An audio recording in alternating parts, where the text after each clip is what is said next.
여러분 반갑습니다. 아, 우리 안수 집사님들 찬양 소리가 정말 힘찹니다. 저는 한 70명이 하신 줄 알 정도로 개인적으로 정말 큰 은혜 됐습니다. 어떻게 보면 오래된 찬양일 수 있는데 이 오래된 찬양이지만 이 안수 집사님들의 목소리를 통해서 나오는 소리가 제 마음에 그래, 믿음이 능력이지, 다시 하나님 붙들고 싶은 그런 마음을 주는 정말 큰 은혜의 시간이었던 것 같습니다. 불러주셔서 너무 감사하고요. 사실 김영래 목사님께는 처음 고백인데 제가 좋아하는 목사님입니다. 제가 참 부족한 게 많은데 저에게 없는 면이 참 많으세요. 그래서 목사님 뵐 때마다 부럽다, 저 부분도 나에게 있으면 좋겠다 해서 가까이 있을 때마다 좀 유심히 제가 관찰하는 목사님 중에 한 분인데 이렇게 불러주셔서 제가 관찰을 지금 당하고 있는 것 같습니다. 너무 감사합니다. 오늘 제목은 사명, 사소한 것을 온 힘으로 감당하는 힘이라는 제목으로 나누려고 합니다. 사실 저는 재미있는 사람이 아니니까 여러분 딱딱하더라도 그냥 잘 들었으면 좋겠고요. 제가 이제 본질이 이긴다라는 책을 오래전에 읽었었는데 그 책에 보니까 이제 마라도 아시죠? 마라도 짜장면 유명한데 그 제주도에 있는 마라도에서 목회하는 한 목사님이 이야기가 있었습니다.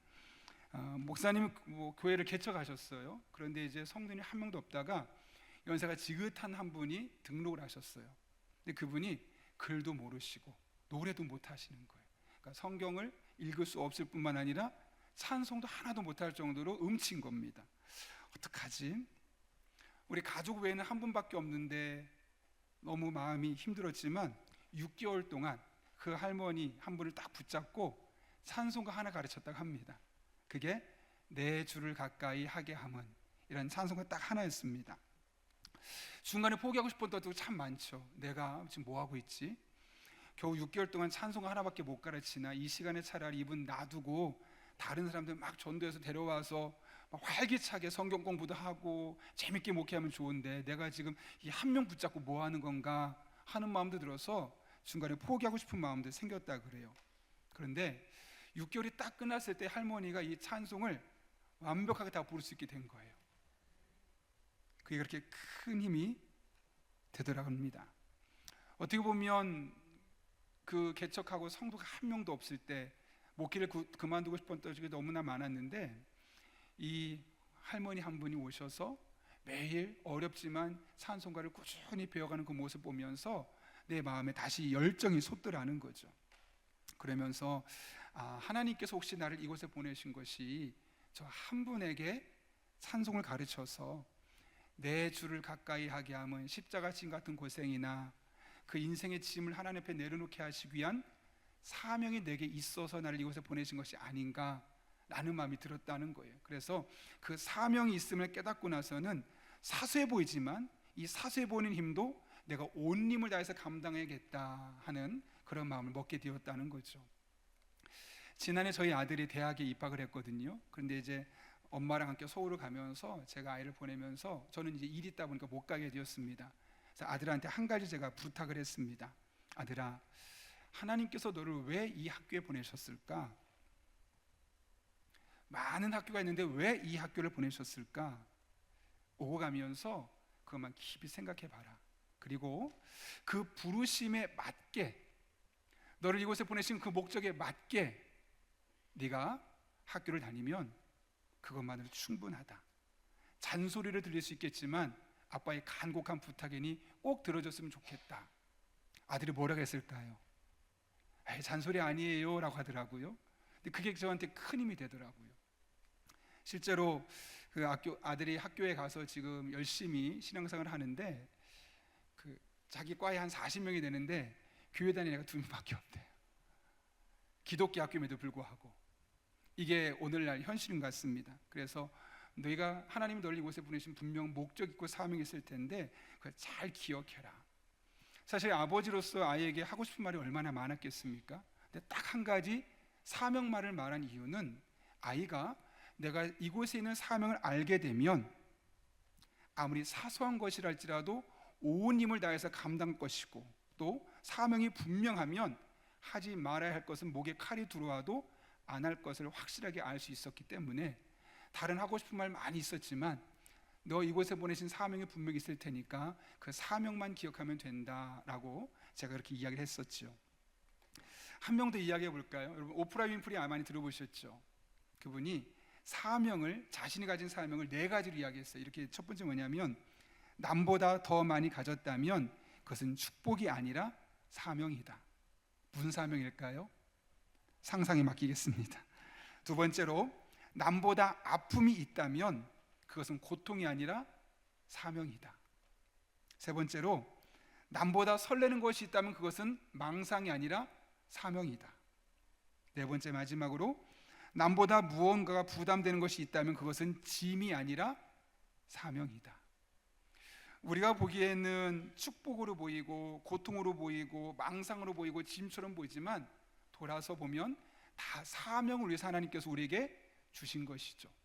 때론 축복으로 보이는 것조차도, 때론 고통으로 보이는 것조차도 하나님께서 내게 사명이 있어서 그런 복을 주시는 것이고, 남들은 겪지 않은 그런 아픔을 내게 주신 이유도 그런 사명을 가지고 상처 입은 치유자가 되게 하기 위해서 하나님께서 우리를 부르신 목적 중에 하나이고, 이 모든 것 돌아보면 사명이 아닌 것이 없습니다.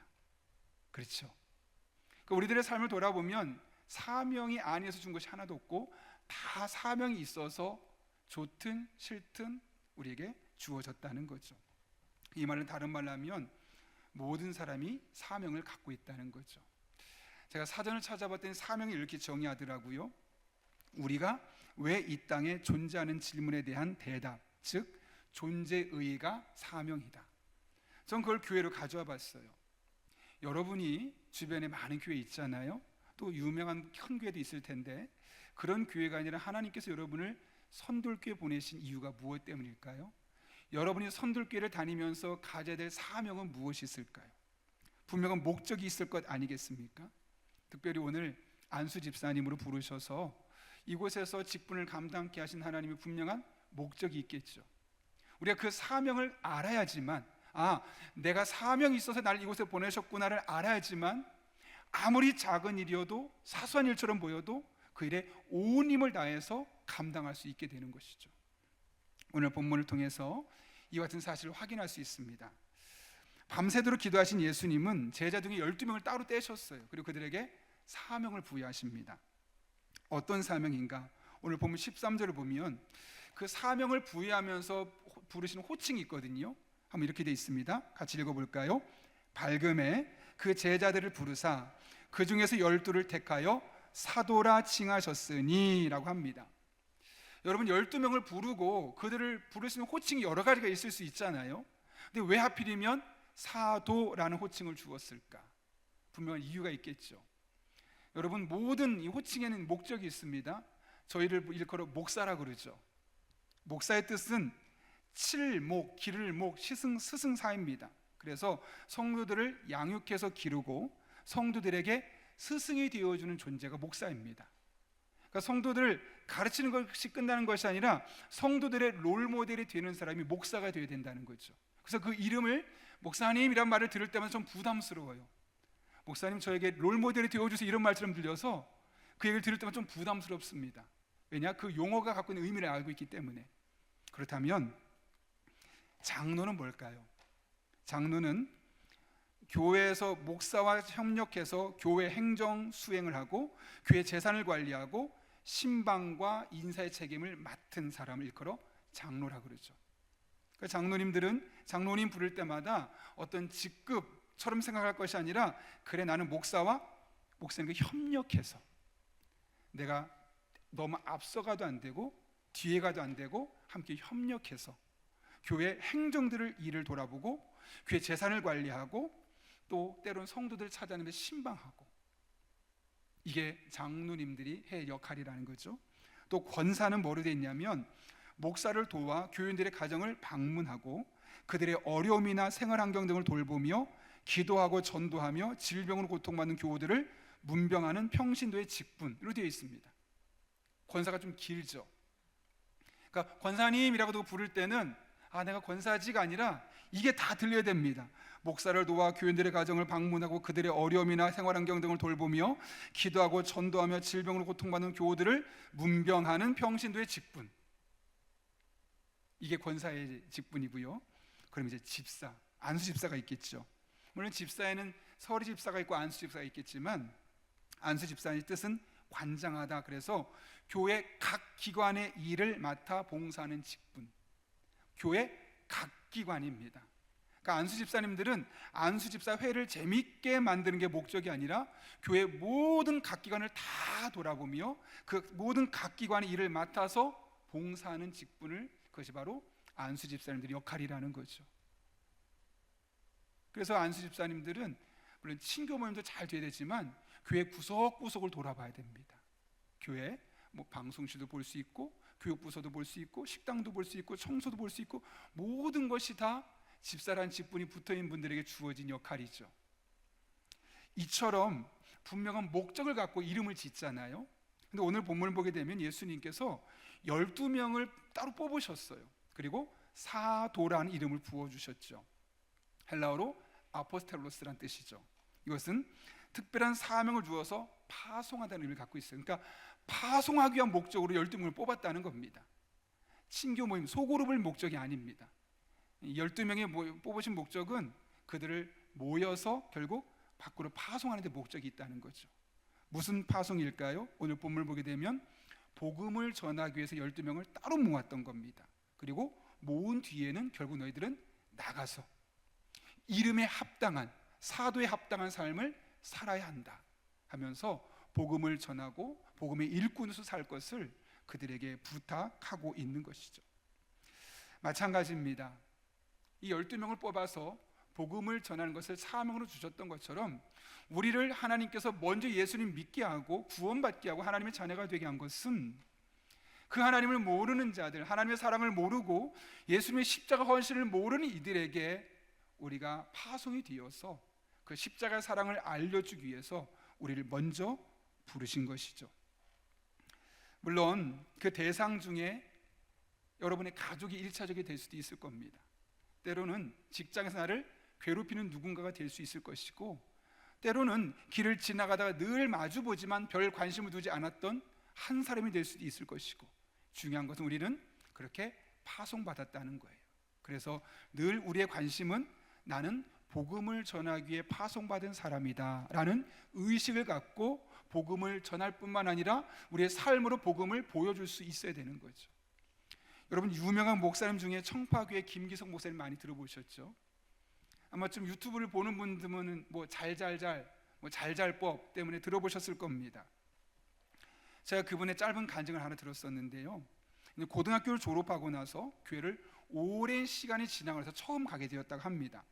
그러나 나중에 이제 신학까지 하게 되고 감리교 목사가 되었는데, 그때 어머니께서 자신을 위해서 무려 14년 동안을 기도해왔다는 사실을 깨닫게 되었던 거예요. 그래서 어머니한테 찾아가서 묻습니다. 아니 어머니, 저한테 14년 동안 왜 한 번도 내가 너를 위해서 기도하고 있어, 네가 예수님 믿기 위해서 기도하고 있어, 왜 14년 동안 한 번도 얘기하지 않으셨습니까? 라고 물었습니다. 그랬더니 어머니가 말씀하시기를 이렇게 말하죠. 나는 너를 하나님께 부탁했어. 그렇게 14년 동안 한결같이 하나님 앞에 너를 놓고 기도했단다. 하나님, 내 아들 기석이를 하나님 품에 꼭 품어 주십시오. 그리고 14년이 되었을 때 네가 예수님을 믿겠다고 했을 뿐만 아니라 이제는 예수님을 믿는 것을 넘어서 목사가 되어서 더 많은 사람을 섬기는 것을 보게 되었다라고 말씀하시더라고요. 그 어머니의 사명이 무엇이었을까요? 아이 좋은 대학 보내서 떵떵거리면서 편안한 노후를 보내게 하는 것이 어머니의 사명이었습니까? 아니요. 물론 그것도 부모 역할 중에 하나이겠지만 적어도 김기성 목사님의 어머니의 마음속에는 하나님께서 내게 보내신 이 아들이, 나는 예수님 믿고 은혜 가운데 살아가고 있는데 이 아들이 아직 예수님을 알지 못한다면 그건 나의 사명이 내가 제대로 감당하고 있는 것이 아니구나. 나를 이 가정에 보내시고 이 아이를 태어나게 하신 것은 나로 하여금 이 아이가 예수님 믿게 하기 위한 건데, 내가 이 아이가 어떻게 하든 예수님 믿도록 해야겠다 해서 14년을 한결같이 아이에게 복음을 전하는 것, 예수님 믿게 하는 것을 사명으로 삼고 그렇게 기도해왔다는 거예요. 그리고 마침내 14년이 되었을 때 하나님은 그분의 기도를 들어주셨지요. 또 한 분의 이야기를 해볼까요? 한동대에서 만난 하나님이라는 책이 있어요. 그 책에 보게 되면 한 이야기가 있는데 2010년에 한동대 총학생회장이 되고 싶었던 꿈이 있었던 청년이 있었습니다.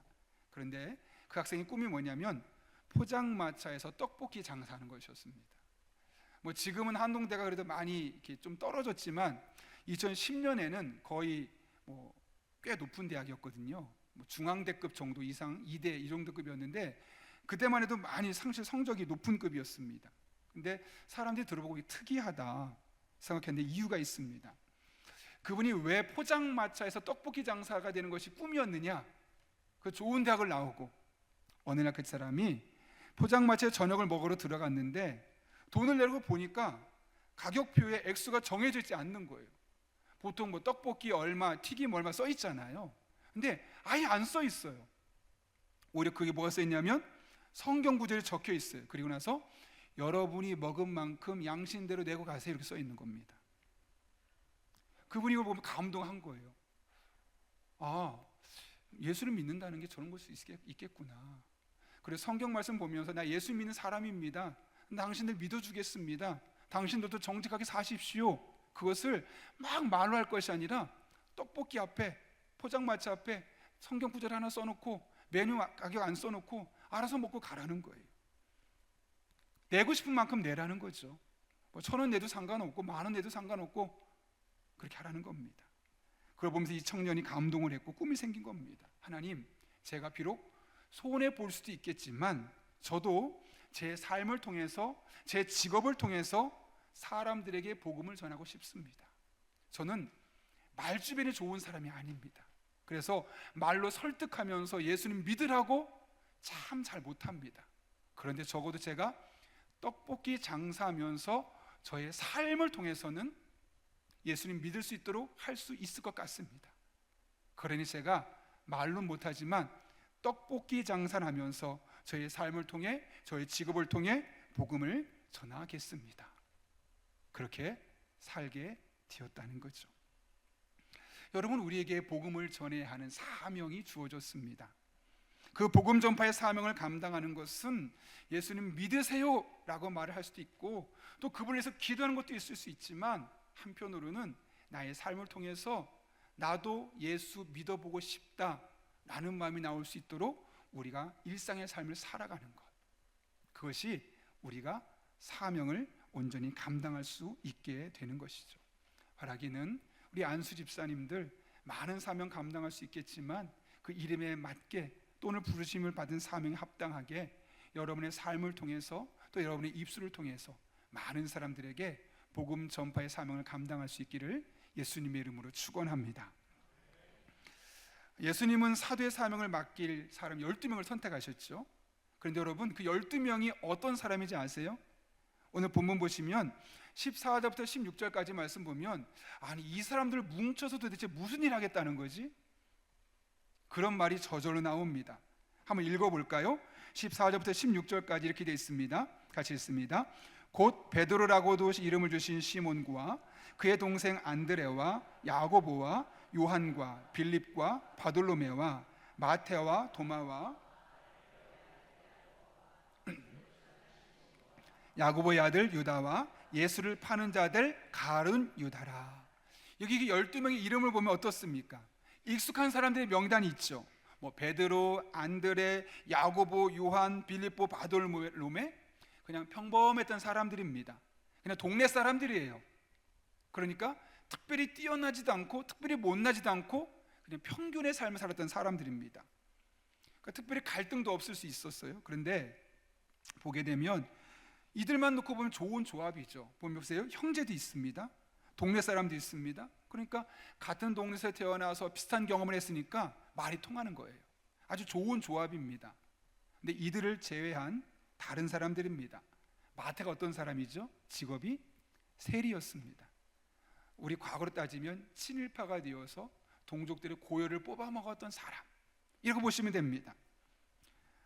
도마는 어떤 사람이죠?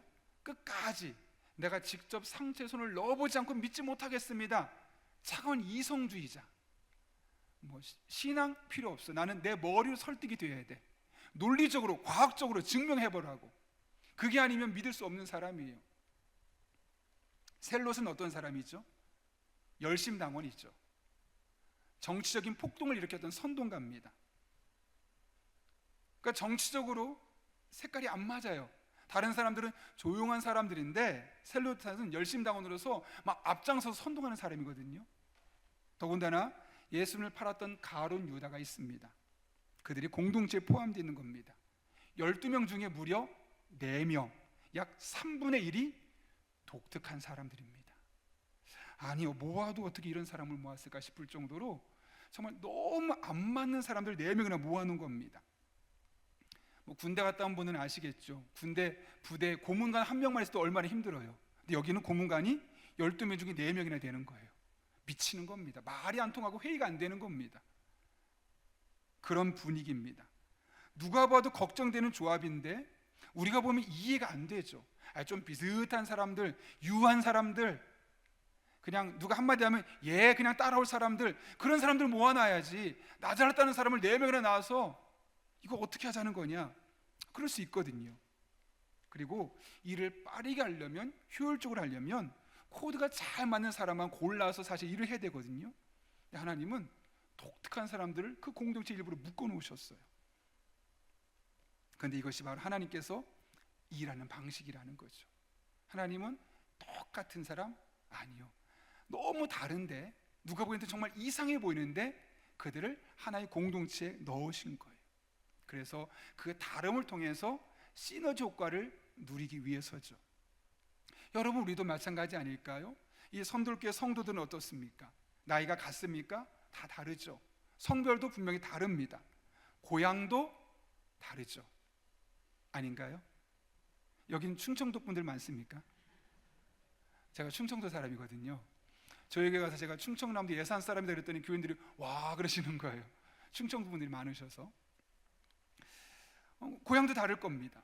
그리고 학교에서 공부한 지적 수준도 다를 거고요.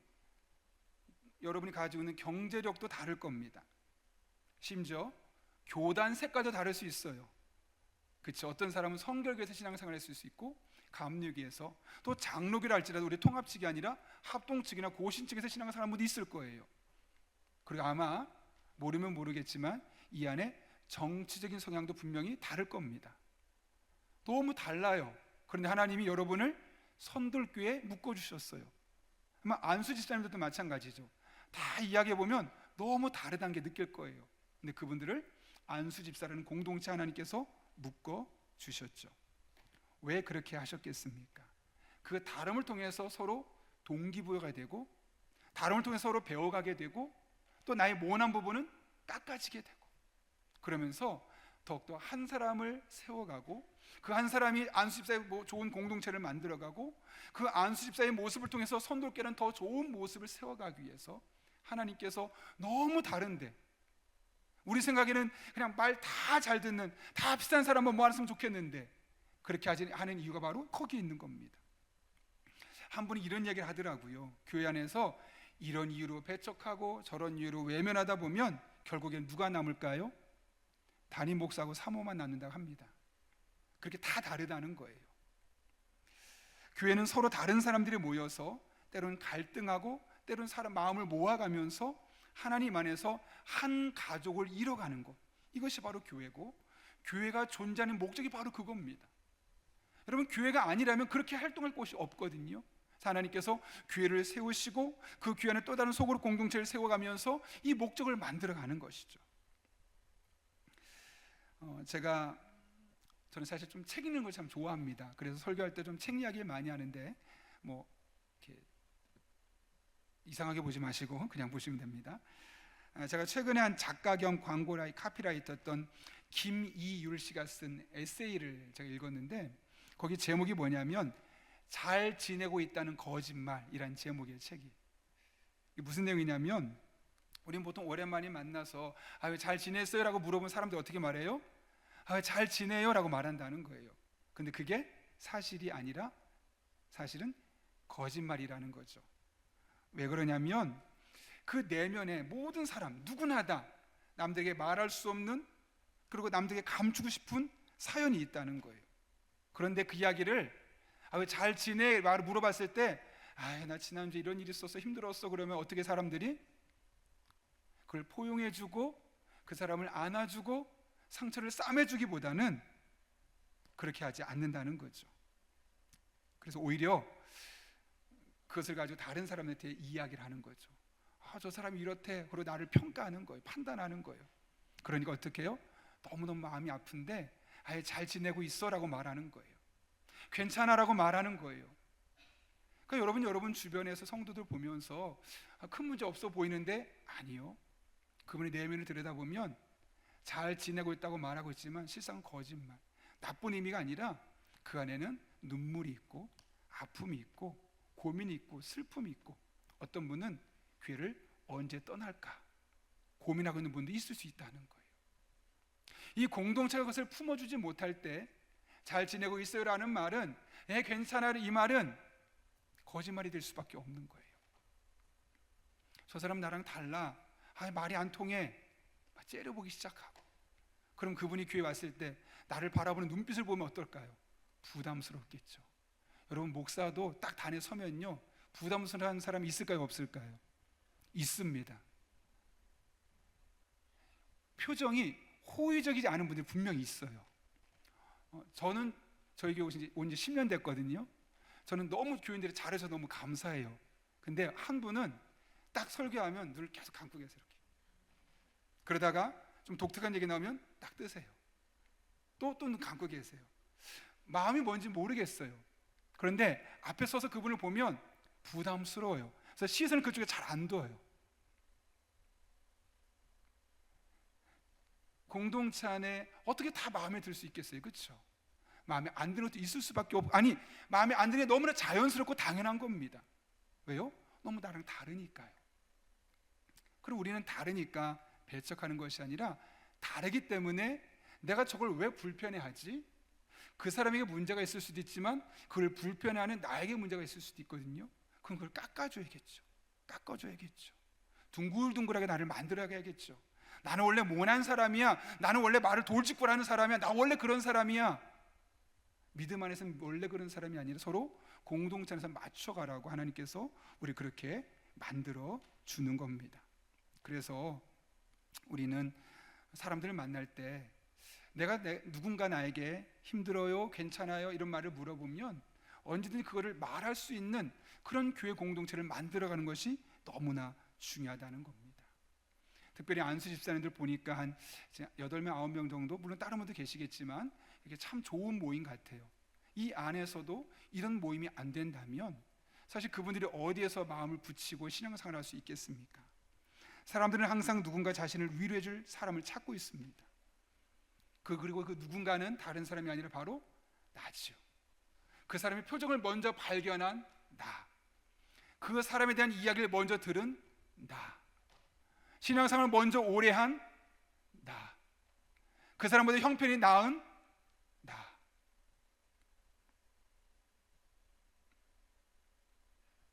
그래서 하나님께서 나를 그 공동체에 불러 주신 겁니다. 하나님께서 우리를 예수 그리스도 안에서, 특별히 선돌교회 안에서, 더 특별하게는 같은 안수집사회 속에서 한 가족으로 만나게 하셨습니다. 참 감사한 일이죠. 그런데 여러분, 반드시 갈등 생길 수밖에 없습니다. 그럴 때 딱 한 가지만 기억하십시오. 하나님께서 일부러 우리를 그렇게 묶어주셨다. 마치 제자들의 공동체 12명이 너무나 다른 사람이 무려 4명이나 있었던 것처럼 우리 안수집사회 안에 그런 분이 있는 것이 너무나 당연하다. 그러면 우리가 함께 그 다름을 잘 조화시켜서 우리 안수집사회가 서로 시너지 효과를 가지고 우리 교회를 위해서 큰 역할을 감당할 수 있도록 해보자. 그런 마음 먹어야 되지 않겠습니까? 안수집사회뿐만 아니라 권사회도 마찬가지고 당회도 마찬가지고, 이 선돌교회 모든 성도들이 같은 마음으로 나아갈 때 선돌교회는 이름 그대로 선돌교회가 될 수 있을 거라 생각합니다. 한 목사님 이런 말씀하시더라고요. 좋은 교회는 좋은 목사가 있는 교회가 아닙니다. 좋은 교회는 좋은 성도가 있는 교회입니다. 다시 한번 말씀드립니다. 좋은 교회는 좋은 목사가 있는 교회가 아닙니다. 좋은 성도가 있는 교회입니다. 왜 이런 말을 했을까요, 여러분? 목사는 중요하지 않아, 그런 말일까요? 아니요. 교회가 좋은 교회가 되어가는 것 중에 목사 역할은 너무나 당연하거든요. 말하지 않아도 너무나 당연한 거예요. 중요한 것은 그 목사님을 성도님들이 잘 따라와 주느냐, 그래서 이 교회를 위해서 한 마음이 되었느냐, 이거에 따라 달려 있다는 거죠. 아무리 앞에서 같이 가자고 해도 따라오지 않으면 그 교회가 어떻게 앞으로 나아갈 수 있겠습니까?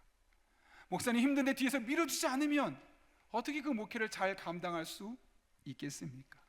결국은 좋은 목사님과 좋은 성도들이 한 마음이 되어서 우리 교회를 좋은 공동체로 만들어야겠다, 그런 마음이 있을 때 그 교회 공동체는 좋은 교회는 될 수밖에 없는 것이죠. 말하기는 이제 말씀을 마치려 합니다. 우리 귀한 안수 집사님들, 저에게도 안수 집사님들이 정말 교회에서 많은 역할을 감당합니다. 보면은 남들이 안 하는 일들만 골라서 하시는 것 같아요.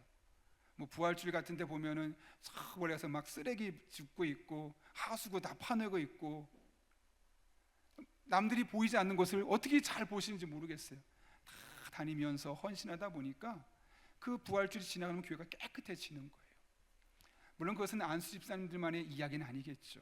중요한 것은 우리 하나님 앞에서 이 귀한 사명감이 있음을 깨닫고, 내게 아무리 사소한 일인 것처럼 보인다 할지라도 그것을 전심을 다해 감당하게 될 때 우리는 그 사명을 온전히 감당할 뿐만 아니라 그 사명을 감당하는 한 사람으로 말미암아 선돌교회는 반드시 이 지역에서 좋은 교회로 소문나게 될 것이고, 매력적인 교회가 될 것이고, 많은 사람이 오고 싶어지는 그런 복된 교회로 든든하게 세워지게 될 것입니다.